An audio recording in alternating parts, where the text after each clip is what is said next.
साथीहरु सबैजनामा नमस्कार। आजको भिडियो एउटा यस्तो चोरको सत्य घटनामा आधारित छ जो एउटा कालो जादु गर्ने जादुगर हो। ऊ एउटा राजनीतिक नेता पनि हो। अफ्रिकाको एउटा गरिब परिवारमा जन्मिए तापनि अमेरिकाको एउटा एयरलाइन्स कम्पनीको मालिक पनि हो र सबैभन्दा ठूलो कुरा ऊ $240 मिलियन चोरी गर्ने एउटा अति नै बुद्धिमान र चलाक मास्टरमाइन्ड चोर हो। उसले आफ्नो जीवनभरि नै आफूले चोरी गरेको पैसामा मोज मस्ती गरे, तर जब उसको सबै राज खुल्यो स्वयं अमेरिकाको सरकार, दुबईको सरकार र इन्टरपोल मिलेर उसलाई पक्राउ गर्न खोज्दा पनि ऊ पक्राउ नपरेको अवस्था थियो। यो मान्छे थियो फौटाङ्गा सिसोको। ऊ यति धेरै चलाक थियो कि उसले त्यति ठूलो चोरी गर्दा पनि वर्षौंसम्म कसैलाई पनि उसको चोरीको बारेमा केही पत्ता लागेको थिएन। तपाईलाई सुन्दा अचम्म लाग्ला, तर उसले त्यति ठूलो चोरी गर्नको लागि काला जादुको प्रयोग गरेको थियो। अब तपाईको मनमा पनि त्यही प्रश्न उठ्यो होला, काला जादुको प्रयोग गरेर $240 मिलियन को चोरी कसरी हुन्छ? यो सबै तपाईले अगाडि भिडियोमा थाहा पाउनुहुनेछ। साथीहरु, तपाई हेर्दै हुनुहुन्छ नेपाल ट्राइज। आउनुस् जानौ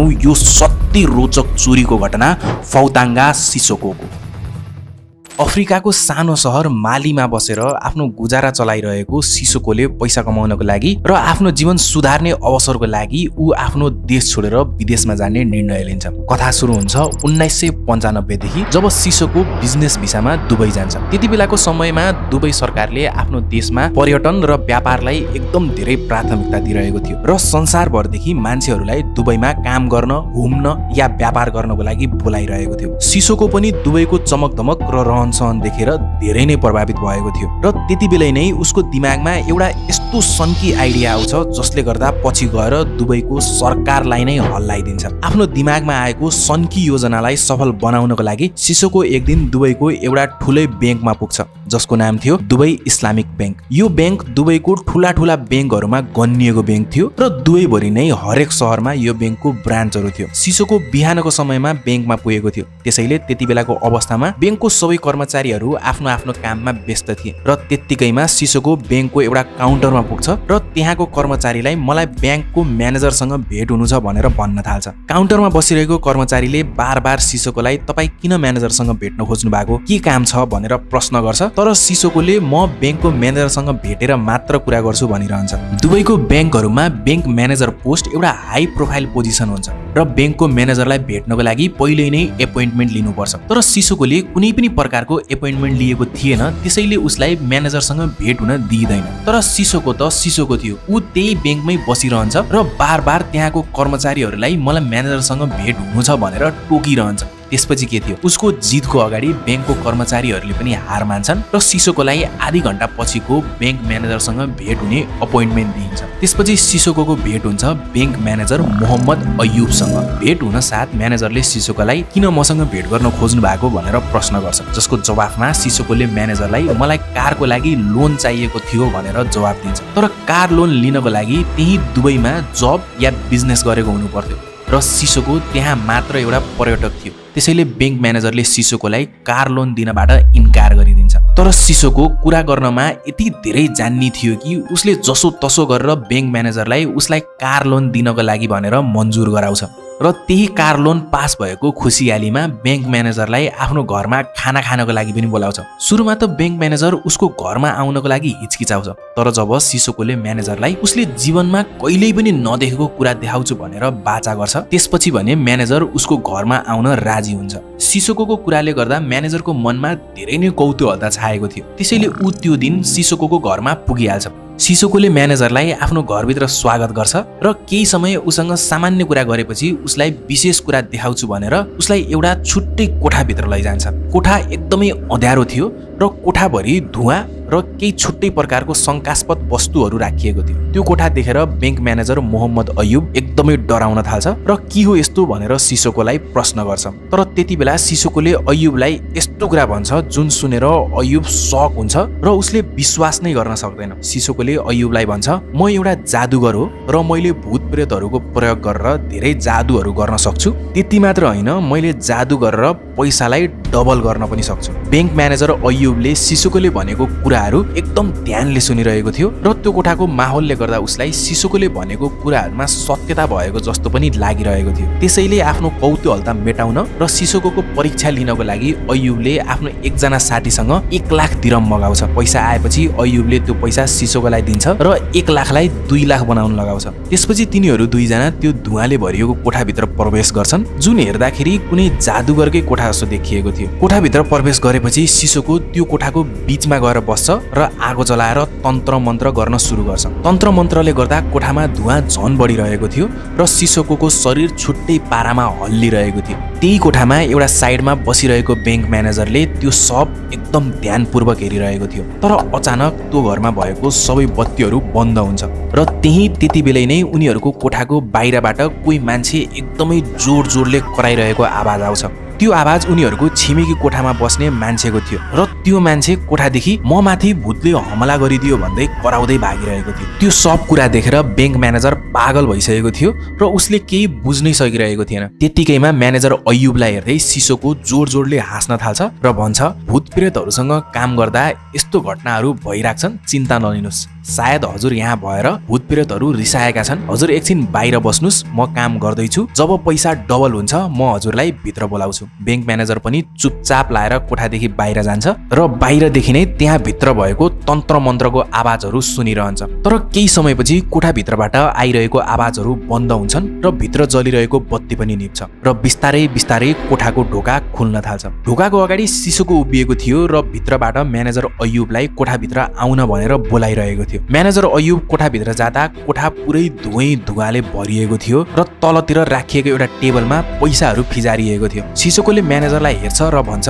हाम्रो पूजा सकिसक्यो, तपाईको पैसा डबल भइसक्यो, विश्वास नभए आफै चेक गर्नुस्। त्यो देखेर अय्युबलाई आफ्नो आँखामा विश्वास हुँदैन। तर जब उसले त्यो पैसालाई गन्छ त्यहाँ 2 लाख दिरहम नै हुन्छ। उसको पैसा डबल भइसकेको थियो। यो सब कुरा आफ्नो आँखाकै अगाडि भएपछि बैंक म्यानेजर अय्युबलाई सिसोको एउटा साँच्चीकैको जादुगर भन्ने कुरामा विश्वास भइसकेको थियो। तर यो सब कुरा हुँदै गर्दा अय्युब सिसोको एउटा ठुलै राजदेखि बिल्कुलै बेखबर थियो। सायद अहिलेसम्म तपाईले पनि बुझिसक्नु भयो होला, सिसोको कुनै पनि प्रकारको जादुगर थिएन, न त उसले कुनै भूत प्रेतलाई नै बोलाउन सक्थ्यो। यो सब अय्युबलाई झुक्काएर उदेखि पैसा निकाल्नको लागि एउटा नाटक मात्र थियो। र त्यति बेलाको अवस्थातिर अफ्रिकाको ठगहरूले यस्तै प्रकारको टेक्निकहरूको प्रयोग गरेर सोझा साझा मान्छेहरूलाई ठग्ने गर्थे। सिसोको आफ्नो प्लानमा सफल भइसकेको थियो र अय्युबलाई सिसोकोले साँच्चीको पैसा डबल गर्दिन सक्छ भन्ने कुरामा पनि पूर्ण रूपले विश्वास भइसकेको थियो। त्यसैले म्यानेजर अय्युबले दुबई इस्लामिक बैंकमै सिसोको एउटा अकाउन्ट खोलिदिन्छ र उसको त्यही अकाउन्टमा पैसाहरू हाल्दिन थाल्छ।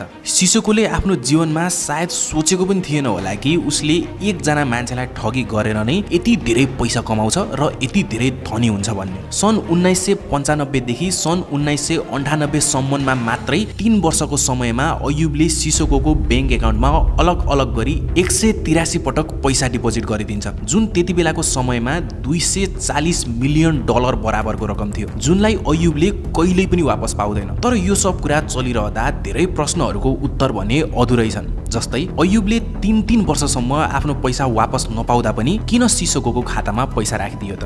र बैंकमा त्यत्रो ठुलो पैसाको हिनामिना हुँदा पनि कसरी कसैलाई पनि थाहा भएन त? छुट्टै मान्छेहरूसँग यो प्रश्नको छुट्टै उत्तरहरू छन्। कसैले भन्छन् सायद सिसोको साँच्चीको जादुगर थियो, उसले अय्युबलाई आफ्नो बसमा पारेर 3 वर्षसम्म प्रयोग गरिराख्यो। कसैले भन्छन् सायद सिसोकोले अय्युबलाई आफ्नो जादुको झुटो कथा सुनाएर डराउन दिएको थियो र पैसा नहालिदिए उसलाई या उसको परिवारलाई केही हानि नोक्सानी गरिदिन्छु भनेर धम्की दिएको थियो। यो सब कुराको उत्तर तपाईले अगाडि भिडियोमा पाउनुहुनेछ। सिसोकोले सफलतापूर्वक बैंक लुटेपछि सन् 1995 मा ऊ फेरि वापस आफ्नो शहर माली जान्छ, जहाँ उसले आफ्नो गाउँ डेबियामा केही समय बिताउँछ। डेबिया एउटा एकदम नै गरिब गाउँ थियो, जहाँ मान्छेहरू चरम गरिबी र भोकमरीले अति नै पीडित थिए। सिसोको एउटा चोर भए पनि ऊ मनदेखि भने धेरै नै राम्रो मान्छे थियो। आफूले लुटेको पैसाले उसले मोजमस्ती त गर्छ, तर सँगसँगै उसले आफ्नो गाउँ डेबियामा निस्वार्थ भावले गरिबहरूलाई सहयोग पनि गर्छ। सिसोकोले आफ्नो गाउँमा खानाहरू बाँड्छ, त्यहाँ आफ्नै लगानीमा अरूहरूको लागि भनेर कुवाहरू बनाउँछ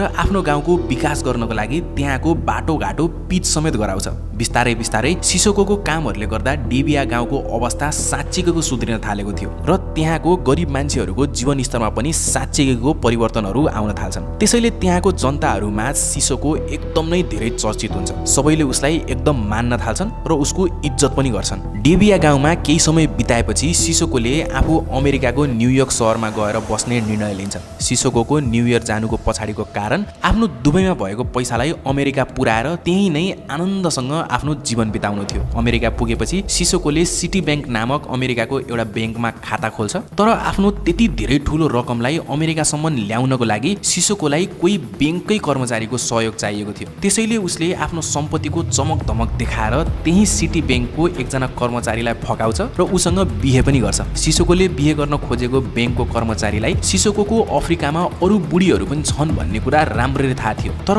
ऊ पनि सिसोकोको असीमित सम्पत्तिको लोभमा आउँछिन् र सिसोकोसँग बिहे गर्न तयार हुन्छन्। सिसोको यति धेरै चलाक थियो कि उसले त्यो ब्याङ्कको कर्मचारीसँग आफ्नो मात्र एउटा कामको लागि बिहे गरेको थियो, जुन थियो दुबईदेखि अमेरिकासम्म पैसा ल्याउने। र केही समयपछि उसको यो प्लान पनि सफल हुन्छ, जसमा उसले $100 मिलियन आफ्नो ब्याङ्कर बुढीको सहायताले दुबईदेखि अमेरिकामा ट्रान्सफर गराउँछ। सिसोकोको नयाँ बुढीले धेरै जोखिम लिएर उसको काम गरिदिएकी थिइन्। त्यसैले उसले आफ्नो बुढीलाई इनाम स्वरूप $5 मिलियन पनि दिन्छ। $100 मिलियन आफ्नो हातमा परेपछि सिसोकोले अमेरिकामा अन्धा तरिकाले पैसाहरू खर्च गर्न थाल्छ। उसले आफ्नो सबै इच्छाहरू पुरा गर्छ र आफूले कुनै बेला सपना देखेको सबै कुराहरू जस्तै घर गाडीहरू किन्न थाल्छ। उसले त्यो पैसाले अब महल किन्छ, महँगा गाडीहरू किन्छ र सबैभन्दा ठुलो कुरा प्लेन किन्छ। एउटा मात्र होइन, दुईटा प्लेन किन्छ र आफ्नै एउटा एयरलाइन्स पनि खोल्छ, जसको नाम उसले आफ्नै गाउँको नाममा एयर डेबिया राख्छ। आफ्नो एयरलाइन्स खोल्नको लागि सिसोकोले 2टा सेकेन्ड ह्यान्ड बोइङ 727 जहाज किनेको थियो, जसमा लगभग 180 जना प्यासेन्जरहरू बस्न सक्ने क्षमता थियो। सिसोकोले एयर डेबियालाई एउटा ठुलो एयरलाइन्स बनाउने सपना देखेको थियो, तर उसको एयरलाइन्सले ग्राहकहरू नपाउनुको कारणले गर्दा उसको प्लेनहरू धेरै जसो एयरपोर्टमै बसिरहन्थ्यो र त्यही कारणले गर्दा केही समयमा नै सिसोकोको एयरलाइन्स एयर डेबिया डुब्न पुग्छ र बन्द हुन्छ। र अर्कोतर्फ म्यानेजर अयुबले अझै पनि सिसोकोको एकाउन्टमा लगातार पैसा डिपोजिट गरिदिरहेको थियो। र त्यति बेला हुन्छ जुलाई सन् 1996। यो त्यो वर्ष थियो जुन बेला सिसोको अमेरिकन पुलिसहरूको हातमा पर्छ, तर त्यहाँ पनि ऊ आफ्नो पैसा र पावरकै दममा बच्न सफल हुन्छ। सन् 1996 मा सिसोकोले अमेरिकन आर्मीको 2टा पुरानो हेलिकप्टर किन्नको लागि सिफारिस हाल्छ र सिसोकोलाई अमेरिकन सरकारले हेलिकप्टर खरिद गर्नको लागि कारण सोध्दा उसले ती हेलिकप्टरहरूलाई एयर एम्बुलेन्सको रूपमा प्रयोग गर्ने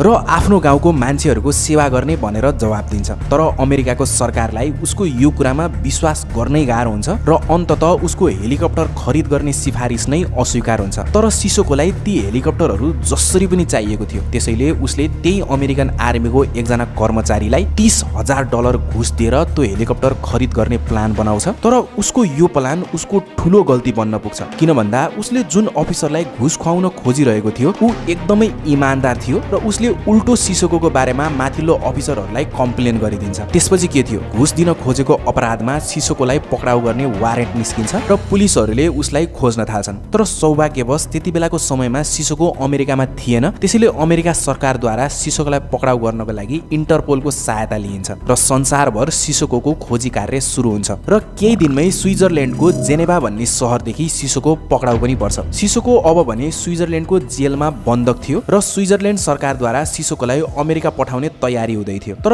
यो सब कुरा चल्दा चल्दै सिसोकोले एकजना लयर लिएर अमेरिकाको आर्मी विरुद्ध नै केस लड्ने प्लान बनाउँछ र अमेरिकादेखि नै लयर थोमस स्पेन्सरलाई आफ्नो केस लड्नको लागि हायर गर्छ र आफूसँग भेट्नको लागि स्विजरल्यान्ड नै बोलाउँछ। लयर स्पेन्सर स्विजरल्यान्ड पुगेर सिसोकोसँग भेट गर्छन् र केसको बारेमा प्लानिङ गर्न थाल्छन्। त्यसको केही दिनपछि नै सिसोकोलाई स्विजरल्यान्डदेखि अमेरिका पठाइन्छ र उसलाई अमेरिकाको मायामी फ्लोरिडामा रहेको जेलमा राखिन्छ र उमाथि केस चलाइन्छ। लयर स्पेन्सरले जे गरेर भए पनि सिसोकोलाई बचाउन खोजिरहेका थिए र उसको केस चल्दाको समयमा पनि उसलाई जेलदेखि बाहिर छुटाउन खोजिरहेका थिए। त्यसैले उनले सिसोकोको बेलको लागि अदालतमा सिफारिस गर्छन्, तर सिसोकोको विरुद्धमा भएको वकिलले उसको बेलको मागलाई बर्खास्त गर्न भनिरहेका थिए, किन भन्दा जेल मुक्त भएपछि सिसोको फेरि पनि भाग्न सक्ने अवस्था थियो। तर सिसोकोले आफ्नो पैसा, पावर र कनेक्सनको दममा अदालतदेखि बेल पाउन सफल हुन्छ। बेल पाउनको लागि सिसोकोको लयरले धेरै दिमाग लगाउँछ। उसले अदालतमा सिसोकोको पक्षमा बोल्नको लागि ठुला समाजसेवी र राजनीतिज्ञहरूलाई बोलाउँछ, जोसँग सिसोकोले आफ्नो पैसाको दममा नै सम्बन्ध बनाएको थियो र सबै ठुला समाजसेवी र राजनीतिज्ञ विशेषज्ञहरूले अदालतमा सिसोको एउटा राम्रो दयालु र समाजसेवी मान्छे भएको र उसले कहिल्यै पनि गलत काम गर्न सक्दैन भनेर उसको पक्षमा कुरा राखिदिन्छन्। जज पनि सिसोको सपोर्टमा आएका ठूला मान्छेहरू देखेर प्रेसरमा पर्छिन् र अर्कोतर्फ सिसोको लयरले कोर्टलाई विश्वास दिलाउनको लागि बेल पाउनको लागि जति धरौटी भने पनि दिन तयार रहेको कुरा कोर्टमा पेश गर्छन्। तर विपक्षी लयरहरूले ठूला मान्छेहरू आएकै भरमा सिसोकोलाई बेल दिन नहुने कुरा झन कडा रूपले उठाउन लाएपछि जज झन अन्यलमा पर्छिन् र जजद्वारा यस्तो फैसला सुनाइन्छ जुन फ्लोरिडाको इतिहासमा कहिल्यै पनि भएको थिएन। जजले बेलको लागि धरौटी रकम यति ठूलो सुनाउँछिन् कि जुन सिसोकोले तिर्नै नसकोस्। जजले धेरै सोच विचार गरेर सिसोकोलाई बेल दिए विरुद्धमा $20 मिलियन धरौटी राख्नुपर्ने फैसला सुनाउँछिन्। $20 मिलियन जस्तो ठूलो रकम सुनेपछि कोर्टमा भएका सबै मान्छेहरूको होस उड्छ र सबैजनाले सायद सिसोको अब भने जेलमै हुने भयो भनेर सोच्न थाल्छन्। तर सिसोको त सिसोको थियो, ऊ आफूलाई छुटाउनको लागि $20 मिलियन धरौटी तिर्न पनि तयार हुन्छ र अन्ततः उसले बेल पनि पाउँछ। आफू जेलदेखि छुटेपछि सिसोकोले आफ्नो लयर थोमस स्पेन्सर र उसको टिमलाई नै एउटा कार गिफ्ट गरिदिन्छ। सिसोको गिफ्ट देखेर उसको वकिलहरू पनि छक्क पर्छन्। उनीहरूलाई जीवनमा कसैले पनि त्यति महँगो सामान गिफ्ट गरेकै थिएन। जेलदेखि निस्किएपछि सिसोकोले फेरि पनि दिल खोलेर पैसा उडाउन थाल्छ, आफ्नो सब महँगा इच्छाहरू पूरा गर्न थाल्छ। उसँग बस्ने मान्छेहरूको अनुसार ऊ कुनै ज्वेलरी पसलमा गयो भने आरामले $5 लाख को सामान किन्ने गर्थ्यो। मायामीको कुनै कार सोरुमहरूको अनुसार सिसोकोले हरेक महिना 3-4 महँगो स्पोर्ट्स कारहरू उनीहरूसँग किन्ने गर्थ्यो। त्यति मात्र होइन, सिसोकोले मायामीमा नै 10 जना भन्दा बढी केटीहरूसँग बिहे गरिसकेको थियो र आफ्नो सबै बुढीहरूको लागि एउटा घर समेत किनिदिएको थियो। तर यो सब कुरा चलिरहँदा अर्कोतर्फ ब्याङ्क म्यानेजर अयुबले अझै पनि सिसोको ब्याङ्क एकाउन्टमा लगातार पैसाहरू डिपोजिट गरिदिरहेको थियो र उसको नाममा कैयौं क्रेडिट कार्डहरू पनि बनाइदिएको थियो जसमा खर्च गर्ने कुनै लिमिट नै थिएन। ब्याङ्क म्यानेजर अयुबले यो सब किन र के कारणले गरिरहेको छ यो एउटा ठूलो प्रश्न थियो। के ऊ कुनै जादुको बसमा थियो या कुनै कुरादेखि डराएर उसले यस्तो गरिरहेको थियो? यो एउटा ठूलो प्रश्न थियो जुन झनभन्दा झन उल्झिँदै गइरहेको थियो। तर त्यो भन्दा अगाडि साथीहरू, यदि तपाईलाई हाम्रो भिडियो मन पर्छ भने प्लिज हाम्रो च्यानल नेपाल ट्राइजलाई सब्स्क्राइब गर्नुहोला र यदि केही सल्लाह सुझाव भए कमेन्ट गर्नुहोला। यो तपाईको लागि त फ्री छ, तर तपाईको एक सब्स्क्राइबले सम्पूर्ण नेपाल ट्राइज टिमलाई नै हौसला मिल्नेछ। लागौ अब भिडियोतर्फ।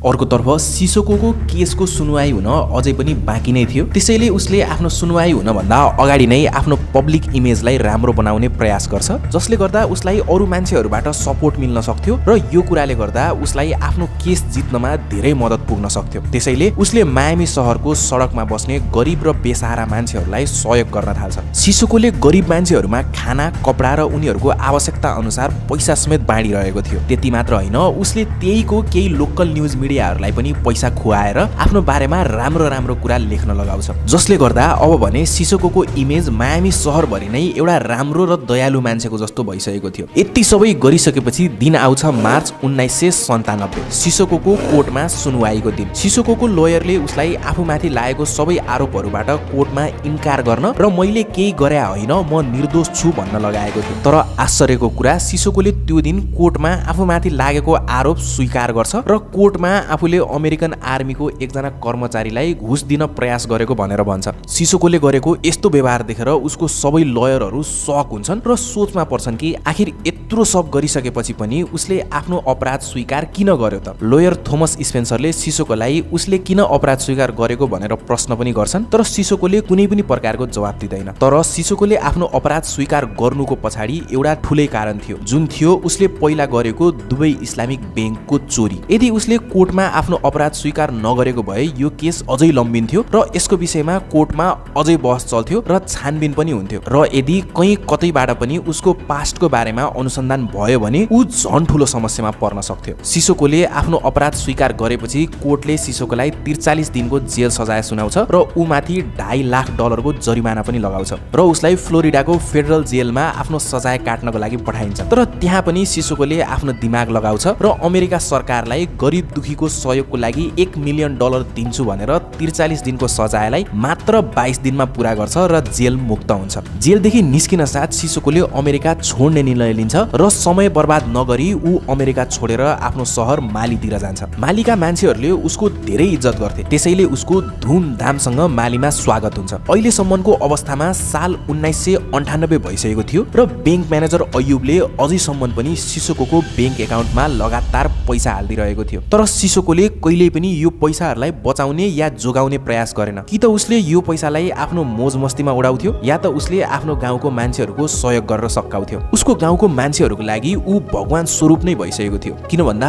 ऊ जे जस्तो भए पनि आफ्नो गाउँको मान्छेहरूलाई निस्वार्थ रूपले सहयोग गर्थ्यो। त्यति मात्र होइन, अमेरिकामा समेत उसलाई रबिन हुड जस्तो उपनाम दिएको थियो, किन भन्दा त्यहाँ पनि उसले गरिब दुखीहरूलाई सहयोग गरेको थियो। तर यो सब कुरा चल्दा चल्दै त्यो दिन आउँछ जुन सिसोकोको लागि एउटा नराम्रो सपना भन्दा कम थिएन, जसले सिसोकोको सारा जीवन नै उथल पुथल बनाइदिने वाला थियो। सन् 1998 मा दुबई इस्लामिक बैंकमा एउटा ठुलो हिसाब किताब हुन्छ र हिसाब किताब गर्नको लागि इंग्ल्यान्डदेखि अडिटिङ एक्सपर्टहरूलाई बोलाइएको थियो। दुबई इस्लामिक बैंकको हिसाब गर्दा विगत 5 वर्षदेखिको सबै कारोबारहरूमा नजर गरिन्छ, जसमा अडिटरहरूलाई बैंकदेखि $100 मिलियन पैसा गायब भएको पत्ता लाग्छ। बैंक म्यानेजर अयुबले आफ्नो एकजना बैंककै कर्मचारीलाई आफ्नो सब काण्डहरूको बारेमा पहिल्यै नै बताइसकेको थियो, जसमा उसले एकजना जादुगरलाई बैंकको केही पैसा डबल हुने आशामा ट्रान्सफर गरिदिएको बताउँछ र उसको साथीले कति रकम भनेर प्रश्न गर्दा त्यो रकम यति ठुलो थियो कि अयुबले आफूले बोल्न समेत सक्दैन र एउटा कपी र पेन मागेर कपीमा लेखिदिन्छ र उसले लेखेको रकम थियो $890 मिलियन दिरम, जुन $240 मिलियन बराबर हुन्छ। यति ठुलो रकम देखेपछि अयुबको साथीको खुट्टाबाट जमिनले ठाउँ छोड्छ र उसलाई अब भने दुबई इस्लामिक बैंक नै डुब्छ जस्तो लाग्छ। दुबई बैंकमा भएको यत्रो ठुलो घोटालाको खबरले सारा दुबई भर नै हुलदुङ्गाको माहौल बनाइदिन्छ र बैंकमा पैसा राखेका बचतकर्ताहरू सबै बैंकको बाहिर आएर आफ्नो पैसाको माग गर्दै आन्दोलन गर्न थाल्छन्। त्यसपछि के थियो, सिसोकोको एउटा काण्डले गर्दा दुबईको सरकारलाई समेत हल्लाइदिन्छ र दुबई बैंकलाई बचाउनको लागि सरकार नै होमिनुपर्छ। सरकारद्वारा पत्रिकामा न्युज चलाइन्छ जसमा दुबई बैंकमा सबै जनताहरूको पैसा सुरक्षित रहेको र केही घाटा भए सरकारले नै बेहोर्ने भनेर भनिन्छ र बैंक म्यानेजर अयुबलाई पक्राउ गरेर उमाथि अनुसन्धान चलाइन्छ। दुबई इस्लामिक बैंक एउटा प्राइभेट बैंक थियो, त्यसैले त्यहाँ भएको धेरै जसो नोक्सानीको भार बैंकको साहुहरूले नै उठाउँछन् र बचेखुचेको अलिअलि रकम दुबईको सरकारले पनि तिरिदिन्छ, जसको बदलामा सरकारले बैंकको केही सेयरहरू आफ्नो नाममा गराउँछ। अनुसन्धानमा दुबई बैंकदेखि अमेरिकाको सिटी बैंकमा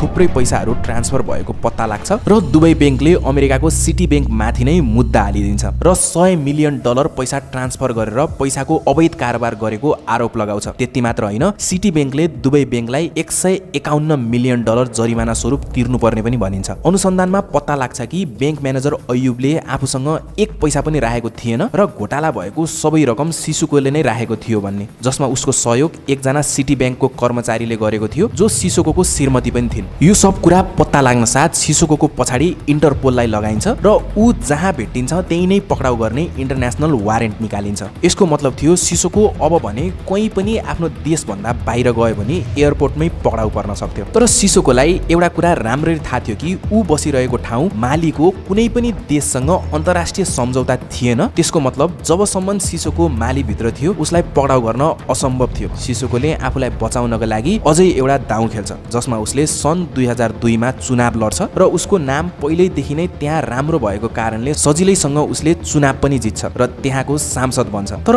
आउने दिनहरूमा उसले दुवै बैंकबाट लुटेको पैसाहरू बिस्तारै बिस्तारै कम भइरहेको थियो, किन भन्दा चुनाव लड्न, मान्छेहरूको सहयोग गर्न र आफ्नो मोज मस्तीको लागि खुल्ला हातले सिसोकोले आफ्नो पैसाको खोला बगाएको थियो। त्यसैले अब भने सिसोकोको पहिला जस्तो नाम पनि रहेको थिएन। त्यसैले सन् 2014 मा भएको चुनावमा सिसोकोले हार बेहोर्नुपर्छ। चुनाव हारेपछि सिसोको फेरि पनि आफ्नो पुरानै गाउँ डेबियामा जान्छ, जहाँ उसले आफ्नो बचेको जीवन कटाउँछ। सन् 2018 मा एकजना BBC रिपोर्टर सिसोको सम्मै पुग्न सफल हुन्छन् र उसको इन्टरभ्यू पनि लिन्छन्। सिसोकोले आफ्नो जीवनमा यही एउटा मात्र इन्टरभ्यू दिएको थियो जसमा उसले आफ्नो बारेमा धेरै कुराहरूको बारेमा खुलासा गर्छ र रिपोर्टरले उसलाई जादुले पैसा डबल गर्न सक्नुहुन्छ भनेर प्रश्न गर्दा सिसोको जोड जोडले हाँस्न थाल्छ र भन्छ, यदि मैले जादुले पैसा डबल गर्न सक्ने भए मैले बैंक किन लुट्न पर्थ्यो? यो सब एउटा झुट मात्र थियो। सँगसँगै उसले भन्छ, अनुसन्धानकर्ताहरूले बैंकको कर्मचारीलाई सोध्नुपर्छ त्यति धेरै पैसा कहाँ गायब भयो भनेर। यो पुरै काण्डमा बैंक म्यानेजर अयुब, सिसोकोको श्रीमती र उसको दुईजना सिटी बैंकको कर्मचारी साथीहरू सिसोकोलाई सहयोग गरेको अपराधमा पक्राउ पर्छन्। अर्कोतर्फ सिसोकोले यति ठुलो ठगी गर्दा पनि आफ्नो पुरा जीवन इज्जतसँग आफ्नो गाउँमा खुल्ला रूपले आफूले बिताउँछ। साथीहरू, यो थियो कथा फौताङ्गा बबानी सिसोकोको। भिडियो राम्रो लागेमा भिडियोलाई लाइक र च्यानललाई सब्स्क्राइब गर्नुहोला र केही सुझाव भए कमेन्ट गर्नुहोला। सम्पूर्ण नेपाल ट्राइब्स टिमबाट नै तपाईहरूलाई धेरै धेरै धन्यवाद।